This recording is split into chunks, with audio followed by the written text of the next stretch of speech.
오늘 본문을 가지고 항상 기도하고 낙심하지 말라라는 제목으로 말씀을 함께 나누겠습니다. 며칠 전에 큰아이가 손목이 아파서 병원에 가서 엑스레이를 찍었습니다. 엑스레이를 찍고 의사 선생님이 이렇게 진단을 하시는 거예요. 성장판이 다치지 않았고 염증이 없고 물이 조금 차 있고 부러지지 않았습니다. 조금만 안정을 취하면 될 것 같습니다. 진단을 하기 위해서는 그 뼈까지 잘 보이는 엑스레이로 사진을 찍고 의사의 진단을 정확하게 받아야 치료가 이루어지죠. 우리 신앙생활도 진단이 반드시 필요합니다. 무작정 신앙생활 하는 것이 아니라 하나님 말씀을 거울 삼아 나를 비춰보고 또 하나님과 독대하는 기도 시간을 통해서 내 영적인 건강을 늘 체크해야 됩니다.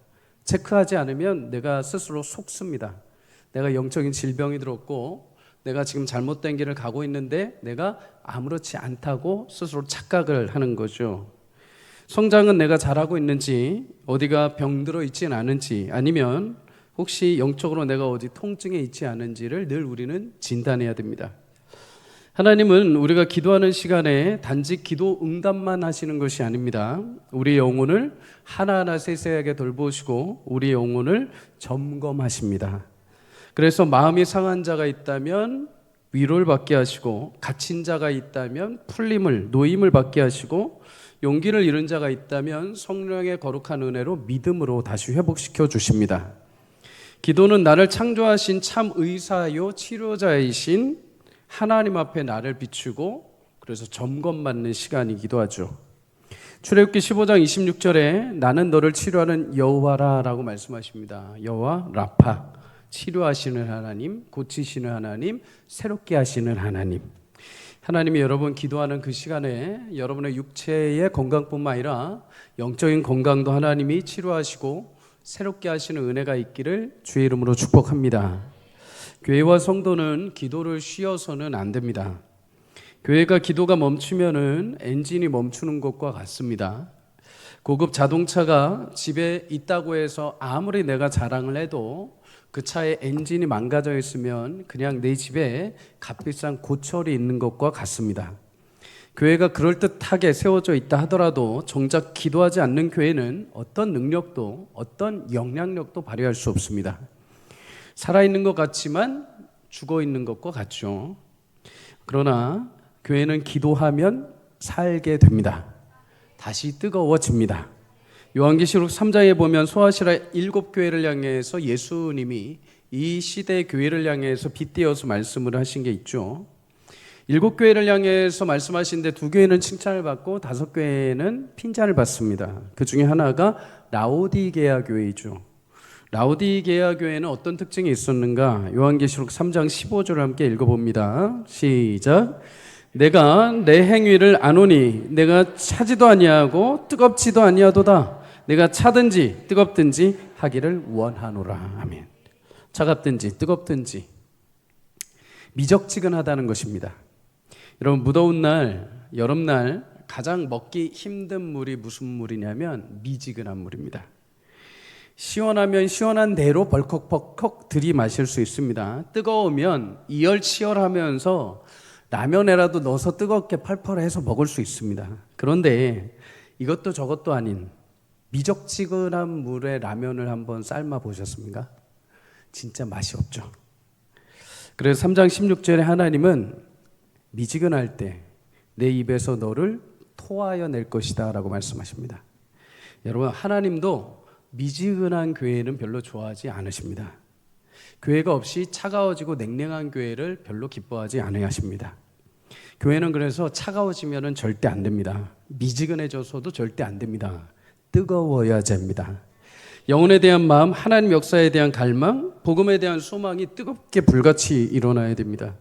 그러기 위해서는 기도가 필요합니다. 하나님은 기도하는 교회의 성도 살리고 개인과 가정에 하나님 은혜를 베풀어 주시는 줄 믿습니다.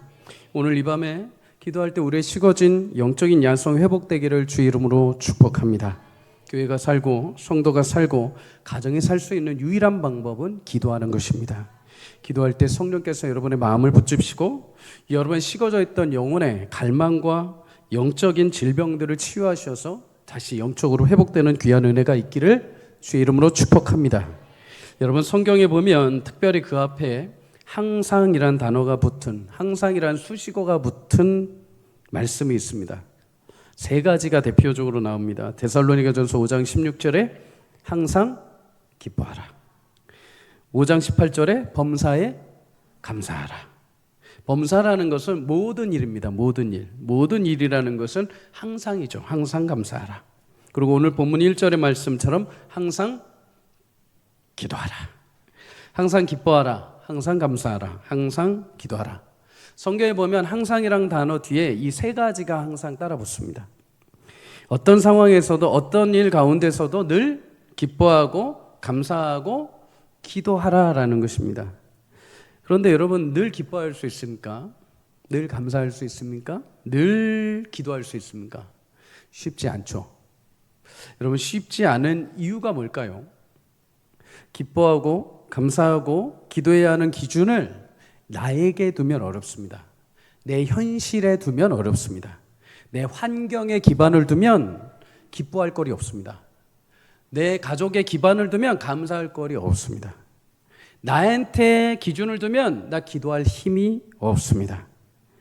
여러분, 그러나 성경이 그러면 어떻게 우리한테 기뻐하고 항상 감사하고 항상 기도하러 갈까? 불의한 일을 당해도 기뻐할 수 있는 것은 하나님이 그것을 아시고 하나님이 의롭게 그것으로 나를 온전하게 만들어 가실 것이기에 기뻐하라는 것입니다. 어려운 상황에서도 감사할 수 있는 것은 그럼에도 나와 함께 하시는 하나님이 계시기에 감사하라는 것입니다.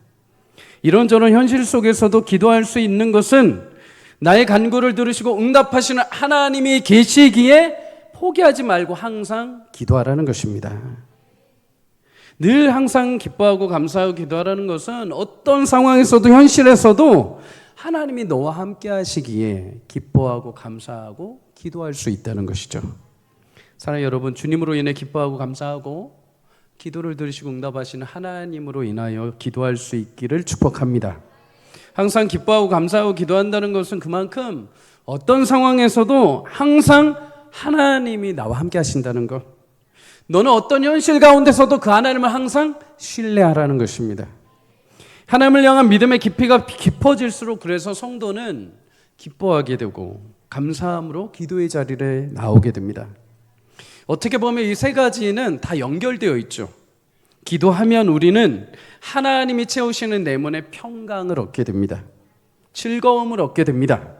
그래서 기쁨이 찾아오죠. 기쁨이 찾아오면 내 삶에 감사의 향기가 나게 되어 있습니다. 기도할 때 하나님 주시는 평안, 즐거움, 기쁨, 감사가 여러분 삶에 흘러넘치기를 주의 이름으로 축복합니다. 오늘 말씀은 예수님이 제자들에게 비유로 말씀하신 기도와 관련된 내용입니다. 오늘 1절에 이렇게 말씀합니다. 예수께서 그들에게 항상 기도하고 낙심하지 말아야 할 것을 비유로 말씀하셨다. 여러분, 기도의 장애물 중에 하나가 있는데 그게 뭐냐면은 낙심입니다. 낙심. 물론 기도하는 방법을 몰라서 기도를 안 할 수도 있고, 통성 기도가 익숙하지 않아서 기도를 안 할 수도 있고, 때로는 피곤해서 기도의 자리에 안 나올 수도 있습니다. 그런데 무엇보다 기도의 의지를 꺾어버리는 낙심이라는 이 마음이 우리 기도의 큰 장애물이 됩니다. 원어적 의미로 힘을 잃어버리는 것, 마음이 약해지는 것입니다. 기도해도 될까? 정말 응답될까? 믿음의 시리에 빠져서 기도할 힘을 잃어버리게 만드는 것이 낙심입니다. 그래서 기도의 자리에 오긴 왔는데 입 밖으로 기도가 잘 안 나옵니다. 찬송도 잘 나오지 않습니다. 이런 낙심이 찾아옵니다. 그런데 오늘 성경은 이런 낙심이 찾아와도 성도는 기도를 포기하지 말고 항상 기도하라라고 말합니다. 그것을 비유로 설명해 주시죠. 어떤 도시에 한 재판장이 있습니다. 이 재판장, 하나님도 두려워하지 않고 사람도 무시하는 재판장이다라고 말합니다. 여러분, 재판장으로서 가져야 될 덕목 중에 하나는 내가 사람들이 보지 않든지 간에 신 앞에서 공의롭게, 의롭게, 객관적으로 결정해야 되는 마음이 필요합니다. 하나님 앞에 서야 되는 거죠. 그런데 이 재판장, 하나님에 대한 두려움도 없습니다. 또 하나, 사람에 대한 긍휼이 있어야 되죠. 사람들의 이야기를 듣고 객관적으로 판단하여 판결을 내줘야 됩니다. 근데 사람도 무시하는 재판장. 그래서 우리는 흔히 이 재판장을 불의한 재판장이다 말합니다. 그런데 그 도시에 살고 있는 한 과부가 이 불의한 재판장을 계속해서 찾아와서 자신의 원수에 대한 원한을 풀어달라고 간청을 합니다. 비록 불의한 재판장이라 하더라도 힘없는 과부에게는 자신의 이 한탄을 풀어줄 수 있는 유일한 사람이 그 재판장밖에 없기 때문이죠. 찾아온 과부의 이야기를 들은 재판장 신경을 쓰지 않습니다. 그럼에도 과부가 포기하지 않고 계속해서 재판장을 찾아갑니다. 포기하지 않고 지속적으로 찾아오는 과부를 보면서 하루는 재판장이 스스로 생각을 합니다. 내가 이 여인의 말을 들어주지 않으면 계속해서 찾아와서 날 귀찮게 할 거다. 너무 귀찮다. 차라리 빨리 원한 들어주고 그냥 끝내자. 예수님은 이런 불의한 재판장을 통해서 성도들의 기도의 간구에 응답하시는 하나님에 대해 이렇게 말씀을 하십니다. 오늘 본문 7절입니다. 하물며 하나님께서 그 밤낮 부르짖는 택하신 자들의 원한을 풀어주지 아니하시겠느냐. 그들에게 오래 참으시겠느냐. 여러분, 하나님도 경외하지 않고 심지어 사람도 귀찮게 여기는 불의한 재판장이라 하더라도 지속적으로 찾아와서 원한을 이야기하고 토로하면 들어주는데, 하물며 택함 받은 너희가 부르짖는 그 기도를 아버지 되시는 하나님이 응답하지 아니하시겠느냐. 그러니 낙심하지 말고 포기하지 말고 항상 기도해라. 오늘 우리에게 주시는 기도에 대한 교훈을 오늘 본문을 통해서 몇 가지 발견합니다. 첫째는, 여러분, 기도는 끈질김을 넘어서 꾸준함으로 나아가야 됩니다. 3절에 보면 과부가 재판장 앞에 어떻게 나가는가? 자주 나갔다고 합니다. 자주, 종종, 쉼없이 나간 겁니다. 심지어 5절에 재판장이 볼 때 귀찮을 정도로 찾아왔다고 합니다. 오늘 어떻게 보냈는데 내일 또 아침만 찾아와요. 또 내일 또 피했는데 그 다음날 또 찾아오는 겁니다. 여러분, 과부가 이 재판장이 불의한 재판장이라는 것을 알았을까요? 알았죠. 어떻게 아셨어요? 알았죠. 같은 도시에 살면서 그 재판장의 그 유명한 그 불의에 가득 찬 재판장에 대해서 당연히 과부도 알았을 겁니다. 심지어 그 고아든 과부든 제한 없이 마음껏 자신이 원하는 대로 대하는 그런 재판장. 그럼에도 과부는 한 번도 이 불의한 재판장에게 가는 걸 포기하지 않습니다. 그러면 불의한 재판장인데 왜 과부는 계속해서 찾아갔을까요? 이유는 단순하죠. 지금 자신이 붙들 수 있는 유일한 방법이 저 불의한 재판장이기 때문입니다. 저가 아무리 불의하다 하더라도 저 재판장만이 나의 억울한 원한을 해결해 줄 수 있는 유일한 방법이기 때문입니다. 여러분, 만약에 과부가 다른 믿을 만한 구석이 있었다면 어땠을까요? 내 오빠가 옆 마을에 옆 도시의 재판장으로 있습니다. 그럼 당연히 불의한 재판장 안 찾아가고 오빠한테 갔겠죠. 자신이 과부이지만 남편이 내게 남겨준 재산이 엄청 많습니다. 그래서 내가 돈으로 사람을 고용해서 나에게 원한을 준 그 사람을 겁박하고 내 원한을 내가 스스로 풀 수 있습니다. 그러면 재판장에게 안 나왔겠죠. 그러나 과부에게는 그럴 힘과 능력이 없습니다. 오직 불의한 재판장만이, 그가 불의하다 하더라도 그 재판장만이 자신의 원한을 풀어줄 수 있는 유일한 단 한 사람이기 때문입니다. 여러분, 우리가 기도하지 않는 이유 중에 하나는 솔직히 말해서 하나님을 절대적으로 신뢰하지 않기 때문에 기도 안 하는 것입니다. 좀 충격적이십니까? 다른 거 핑계, 바쁘다, 피곤하다, 시간 없다, 이거 다 떼고 정말 여러분과 제 심령 안에 우리가 기도하지 않는 이유를 적나라하게 파고 들어가 보면 하나님에 대한 신뢰가 없기 때문입니다. 하나님만이 나의 유일한 치료자요, 유일한 도움이시요, 유일한 방패요, 유일한 힘이 되신다는 전적인 믿음과 소망이 없으면 기도의 자리에 나오지 않습니다. 대신 내가 인간적인 방법으로 할 수 있는 것들을 찾습니다. 믿을 만한 구석에 있는 거죠. 속된 말로 내가 배가 부릅니다. 물질, 인맥, 나의 직업, 나의 건강, 하나님 없이도 내가 충분히 다 할 수 있을 것 같기 때문에 기도 안 합니다. 그래서 어느 순간부터 기도는 더 이상 간절해지지 않습니다. 절대적이지 않습니다. 그저 교회에서 시키니까 숙제처럼 됩니다. 내가 기억나면 오고, 내가 바쁘면 안 오고, 내가 하고 싶으면 하고, 내가 하기 싫으면 안 하는 선택 과목이 되어버립니다. 그런데 여러분 한번 생각을 해보시죠. 우리 생명이 누구로부터 왔습니까? 하나님이 그 코에 생기를 불어넣으셔서 인생이란 시간이 창조되고 시작이 되었습니다. 시편 71편 6절에 어머니 배에서부터 주께서 나를 택하셨다라고 말씀합니다. 여러분과 저의 존재의 출생은 부모님들이 우연히 사랑해서 태어난 것이 아니요, 하나님이 영원 전부터 계획하시고 태에서부터 조성하시고 그 뼈와 그 마디와 그의 모든 내형질과 DNA와 모든 것들을 예비하시고 창조하시고 출산으로 이 땅에 태어나게 하신 것입니다. 마태복음 10장 30절에는 너희 머리털까지 세신 바 되었다라고 말합니다. 나도 내 머리털을 셀 수 없고 부모님도 셀 수 없습니다. 그러나 하나님은 정교하게 내가 머리털이 몇 개가 있고 내 눈썹이 몇 개가 있고 내가 어떤 특성과 기질을 가지고 있는지 잘 아십니다. 왜요? 나를 만드신 분이기 때문이죠. 나를 아시는 정도가 아니라 나의 필요를 채우시고 공급하시고 나에게 가장 유익한 것이 무엇인지를 정확하게 아시는 분이 나의 창조주 하나님이십니다. 매 순간 내가 걸어가야 할 길, 선택해야 될 수많은 일들, 수고하고 땀 흘리고 노력하는 결실을 맺게 하시는 분이 하나님이십니다. 그래서 시편 127편 1절은 말씀합니다. 함께 읽어봅니다. 시작.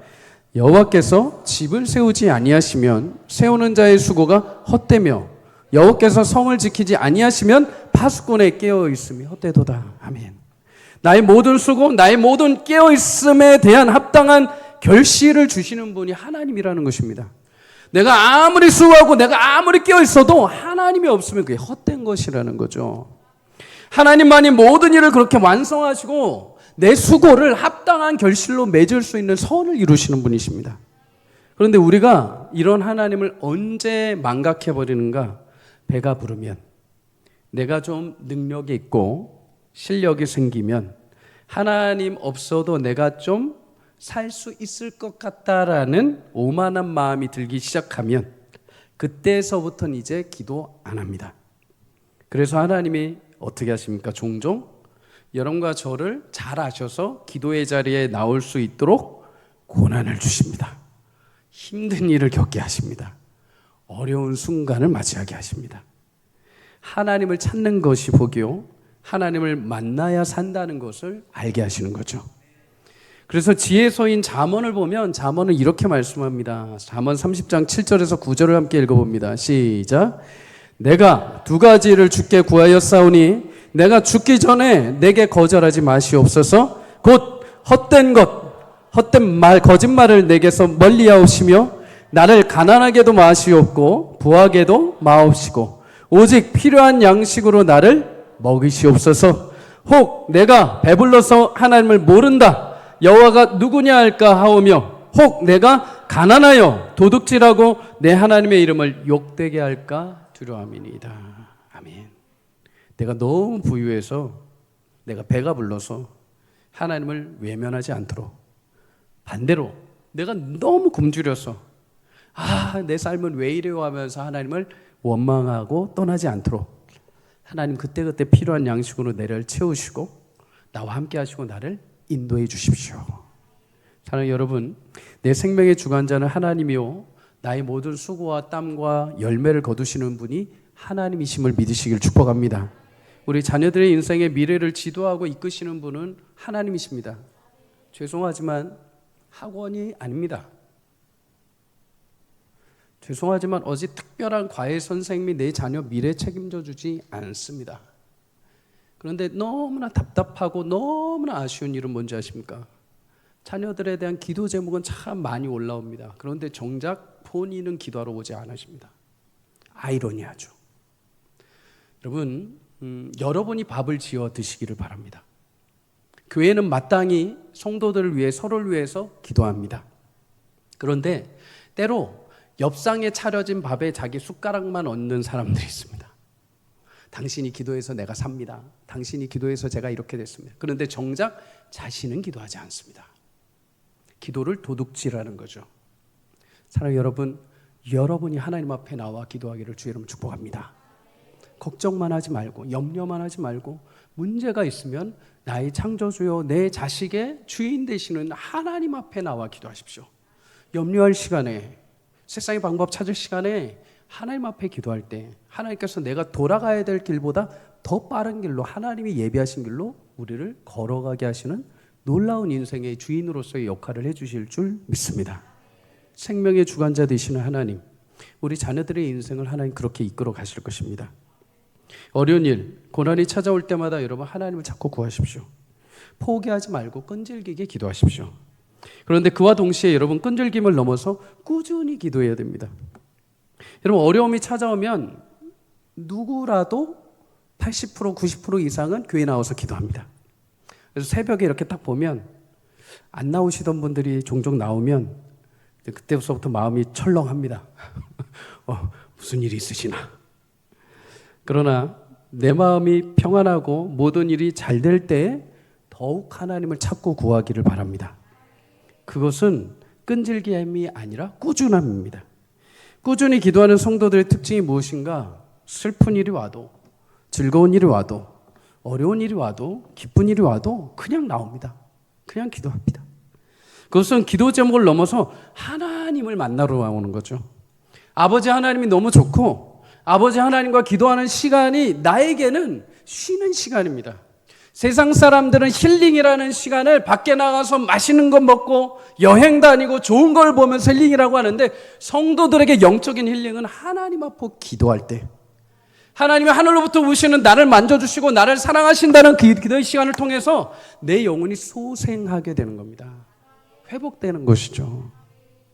그래서 기도를 꾸준히 하는 사람은 좋든 싫든 그 하나님 사랑 앞에 계속 나오는 것입니다. 놀라운 일들이 있다고 하죠.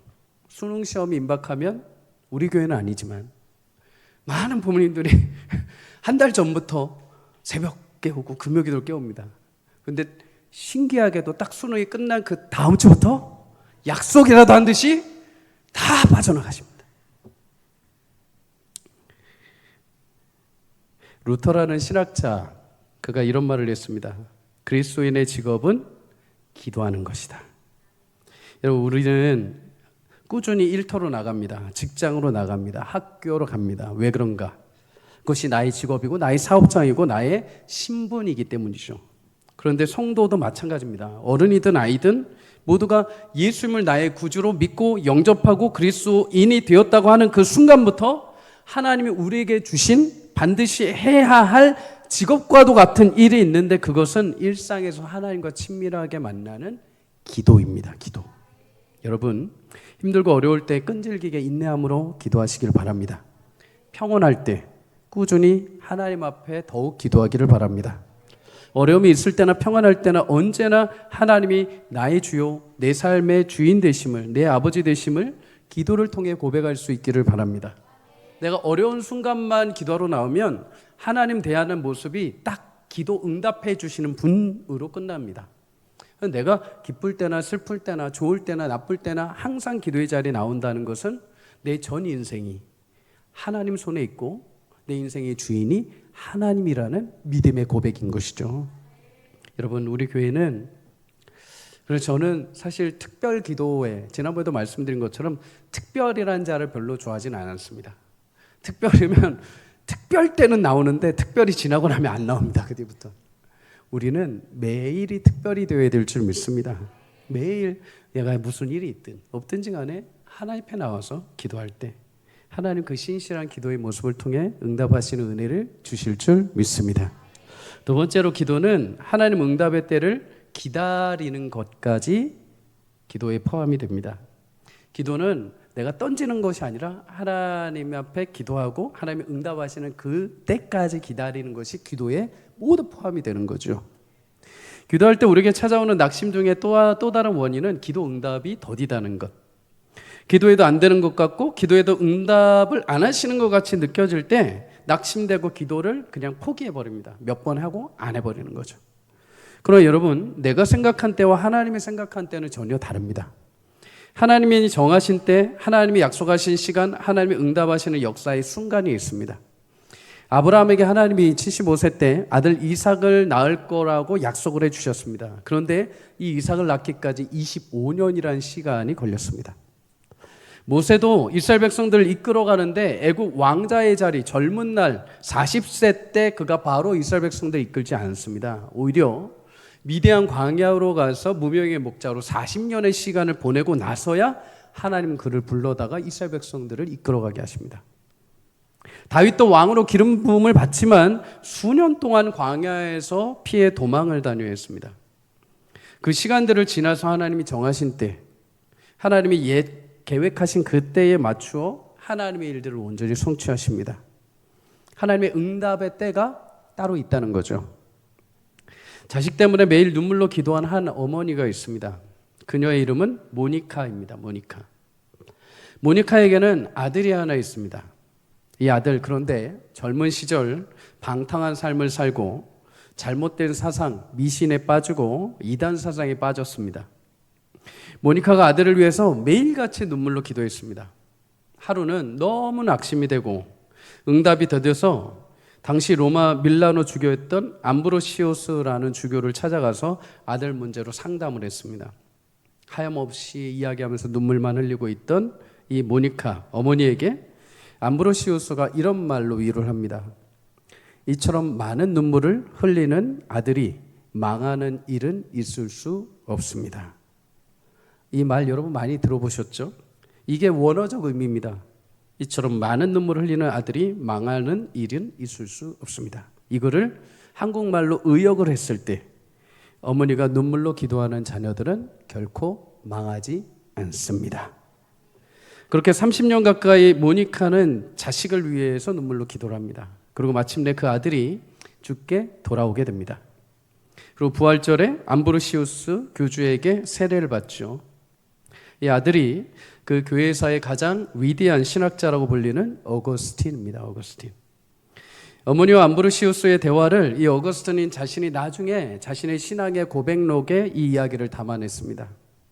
당시 어머니가 암브로시우스에게 들은 이 말은 그 당시 어머니 표현으로 하자면 하늘에서 들려온 음성처럼 들었다라고 기록이 되어 있습니다.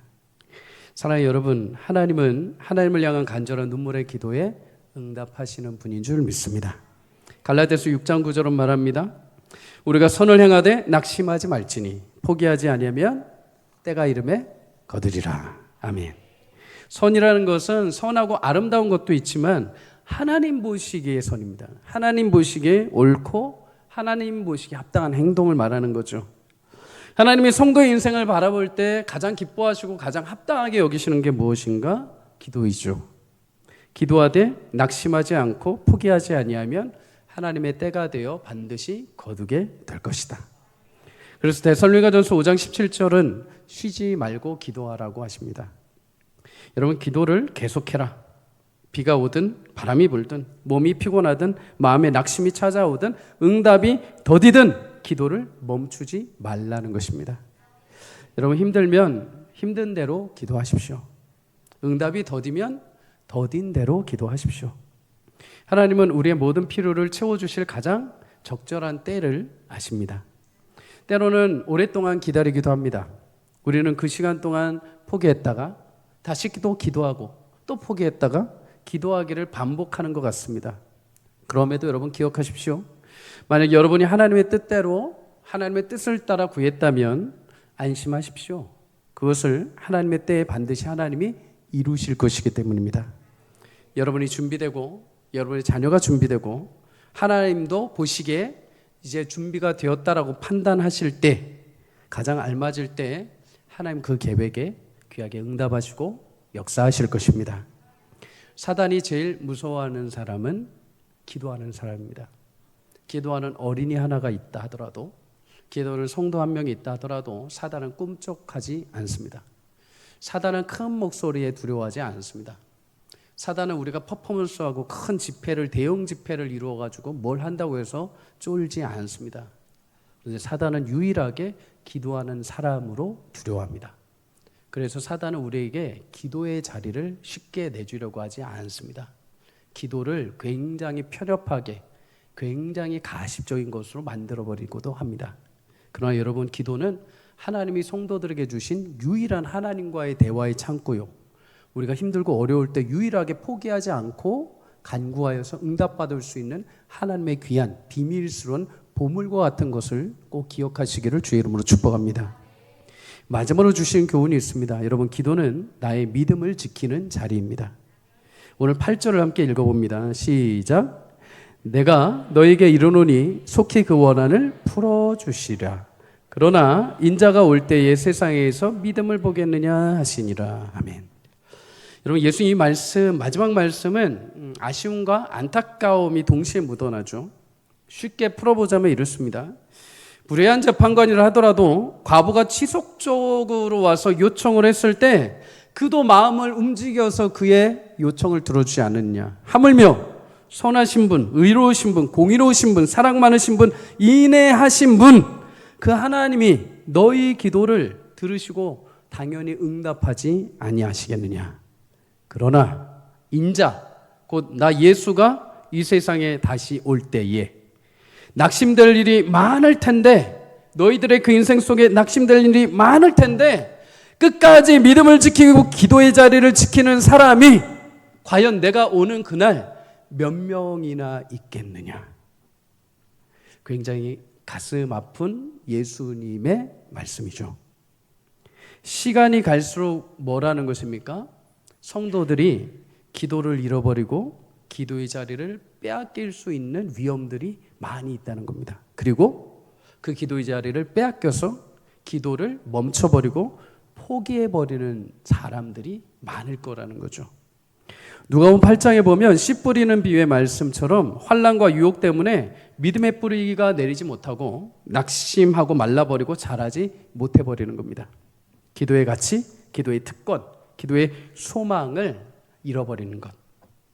그래서 교회도 점점 기도의 자리가 줄어갑니다. 그런데 주님 오실 때 뭐라고 하십니까?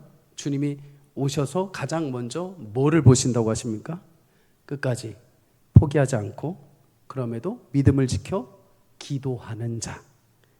어떤 순간에도 꾸준히 하나님을 찾고 하나님을 구한 그 기도하는 자를 주님 오셔서 찾으신다는 것입니다. 야, 네가 그때 2026년 몇 월 며칠 네가 여기 혼자 와서 그 기도할 때 내가 그 기도 들었다. 내가 그 기도 듣고 내가 서울 성강교회, 내가 이 지역에 그 일을 행했다. 참 귀하다. 잘했다. 야, 네가 그때 기도해가지고 그거 내가 마음에 품고 있었는데 너의 기도를 통해서 내가 시원하게 받고 그 기도에 내가 응답했다. 수고 많았다. 야, 그때 사람들이 너 기도할 때 그렇게 비웃고 그렇게 멸시했는데 그 자리를 네가 그렇게 지켰구나. 그 자리가 너무나 복되고 내가 보았을 때 너무나 아름다웠다. 너무나 고맙구나. 사랑하는 여러분, 기도는 나의 간구를 고백하는 자리이기도 하지만 하나님이 신실하다는 사실을 입증하는 믿음의 자리이기도 합니다. 우리는 기도하면서 하나님을 붙드는 것 같지만 사실은 기도의 자리에서 하나님께서 나의 믿음을 붙잡아 주십니다. 주님께서 다시 오시는 그날 찾으시는 사람은 모든 문제가 해결된 사람이 아니라 눈물 가운데도 그 쓰라린 아픔 가운데서도 그 한탄 많은 인생 속에서도 그래도 하나님 내 아버지이십니다. 그래도 하나님만이 나의 영광이십니다 하면서 끝까지 기도의 자리를 지킨 믿음의 사람을 하나님이 찾으신다는 거죠. 여러분, 여러분의 기도의 자리에 먼지가 쌓이지 않기를 축복합니다. 세월이 지나 그 자리가 잊혀지고 사라지는 것이 아니라 더욱 또렷하게 기억되기를 주의 이름으로 축복합니다. 요즘에는 우리가 참 세상에 많은 자리에 가죠. 먹는 자리, 또는 잔치의 자리, 또는 우리를 초대한 자리, 나의 어떤 영광스러운 직분의 자리들, 그런 자리들은 참 잘 찾아갑니다. 그런 자리들 빼앗기지 않으려고도 수고들을 합니다. 그런데 정작 내게 하나님이 허락하신 기도의 자리는 너무나 쉽게 방송을 빼버립니다. 너무나 쉽게 그 자리는 남들한테 내줘 버립니다. 당신이 앉아서 하십시오. 내 대신 내 목까지 기도하십시오. 사랑하는 여러분, 그런데 주님 오시는 그날 그 자리를 끝까지 사수한 사람을 찾으신다고 합니다. 여러분의 믿음에 고백하는 자리, 그 자리가 주님 오시는 그날까지 영광스럽게 빛나기를 주의 이름으로 축복합니다. 예배의 자리, 기도의 자리, 나의 믿음의 자리를 지키십시오. 주님 그렇게 오늘도 그 기도의 자리를 지키고 기도하는 자들을 찾으시고 그 기도를 들으시고 하나님의 거룩한 역사를 이루어 가실 것입니다. 우리 교회 하나님이 찾으시는 기도의 사람들로 가득 차기를 주의 이름으로 축복합니다. 말씀을 마칩니다. 여러분, 기도는 우리의 영혼을 점검하는 시간입니다. 기도 시간을 통해 하나님은 우리의 영혼도 치유하고 새롭게 하십니다. 또한 기도는 우리를 다시 살게 하고 우리를 뜨겁게 만들어줍니다. 우리 교회가 미지근한 신앙의 교회가 아니라 뜨겁게 다시 살아나는 교회가 되기를 축복합니다. 하나님이 함께 하시기에 우리는 어떤 현실과 상황에서도 기도하며 기뻐하고 감사할 수 있습니다. 어떤 낙심된 현실 가운데서도 인내하고 꾸준히 기도하기를 바랍니다. 내가 좋을 때든 내가 어려울 때든 꾸준히. 여러분, 기도는 하나님의 응답의 때를 기다리는 것까지 포함이 됩니다. 내가 기도하고 던지고 가는 것이 아니라 나의 기도는 그 응답하시는 때까지입니다. 하나님, 내 생각과는 다른 때가 있습니다.